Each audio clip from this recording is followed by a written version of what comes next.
السلام علیکم دوستو، اسلام آباد میں ایک دلہن اپنی سواگرات کو ہی موت کے منہ میں چلی گئی، جبکہ دلہا انتہائی تشویشناک حالت میں ہسپتال میں موجود ہے۔ رپورٹ کے مطابق یہ المناک حادثہ سہاگ رات پر دودھ پینے سے پیش آیا، جس میں چھپکلی گری ہوئی تھی۔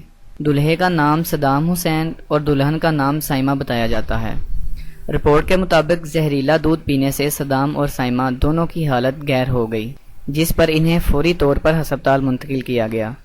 تاہم چند گھنٹے بعد سائمہ دم توڑ گئی اور صدام تاحال زندہ ہے، مگر اس کی حالت بھی انتہائی تشویشناک بتائی جاتی ہے۔